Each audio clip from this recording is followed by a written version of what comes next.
أعوذ بالله من الشيطان الرجيم. بسم الله الرحمن الرحيم. الرحمن علم القرآن خلق الإنسان علمه البيان الشمس والقمر بحسبان والنجم والشجر يسجدان والسماء رفعها ووضع الميزان ألا تطغوا في الميزان وأقيموا الوزن بالقسط ولا تخسروا الميزان والأرض وضعها للأنام فيها فاكهة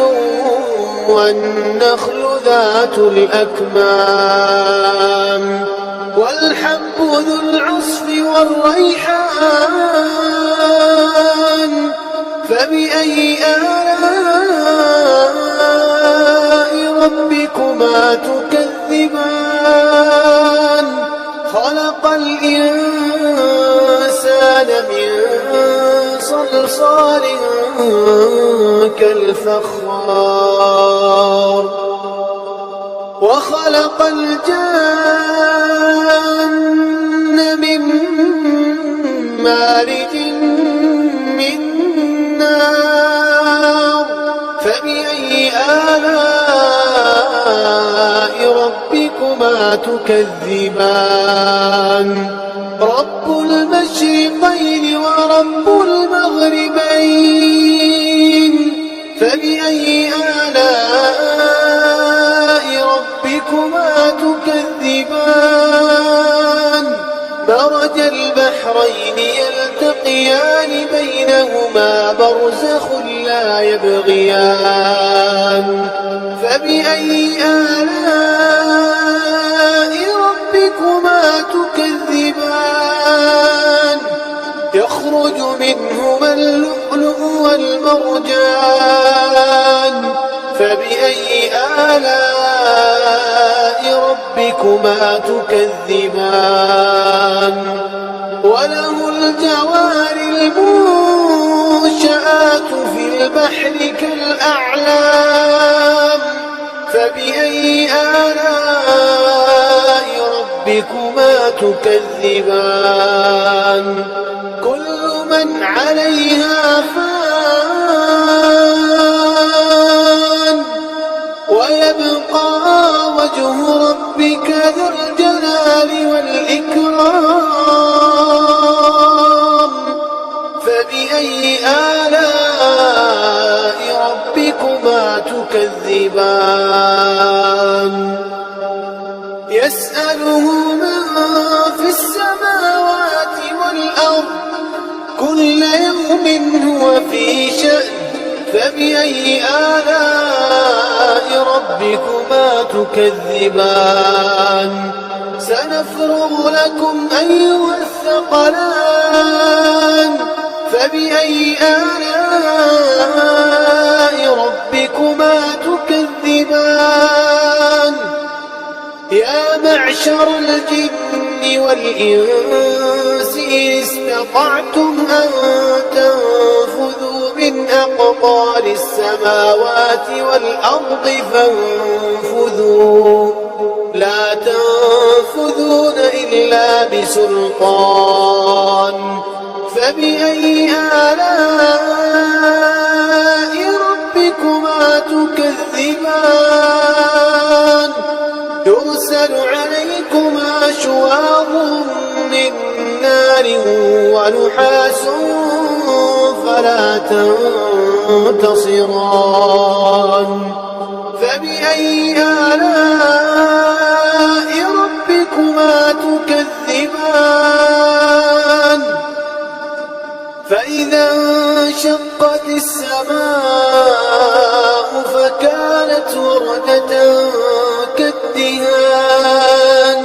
فبأي فبأي آلاء ربكما تكذبان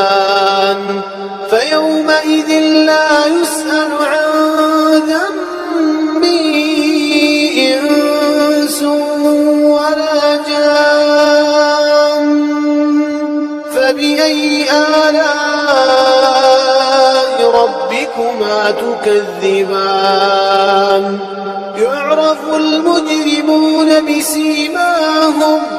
يعرف المجرمون بسيماهم فيؤخذ بالنواصي والأقدام فبأي آلاء ربكما تكذبان هذه جهنم التي يكذب بها المجرمون يطوفون بينها وبين حميم آن فبأي آلاء ربكما تكذبان ولمن خاف مقام ربه جنتان فبأي آلاء ربكما تكذبان ذواتا أفنان فبأي آلاء ربكما تكذبان فيهما عينان تجريان فبأي آلاء ربكما تكذبان فيهما من كل فاكهة زوجان فبأي آلاء ربكما تكذبان متكئين على فرش بطائنها من استبرق وجنى الجنتين دان فبأي آلاء ربكما تكذبان فيهن قاصرات الطرف لم يطمثهن إنس قبلهم ولا جان فبأي آلاء ربكما تكذبان كأنهن الياقوت والمرجان فبأي آلاء ربكما تكذبان هل جزاء الإحسان إلا الإحسان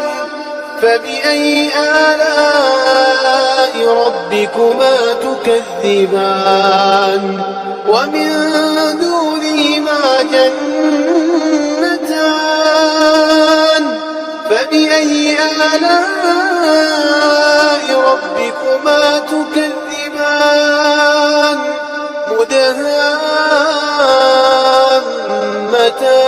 مدهامتان فبأي آلاء ربكما تكذبان فيهما عينان نضاختان فبأي آلاء ربكما تكذبان فيهما فاكهة ونخل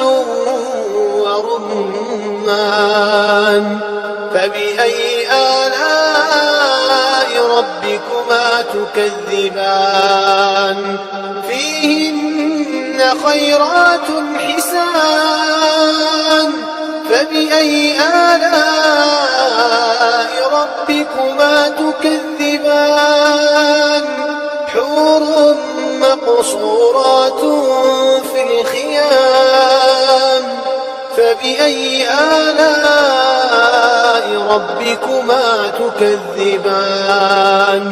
لم يطمثهن إنس قبلهم ولا جان فبأي آلاء ربكما تكذبان متكئين على رفرف خضر وعبقري حسان فبأي آلاء ربكما تكذبان تبارك اسم ربك ذي الجلال والإكرام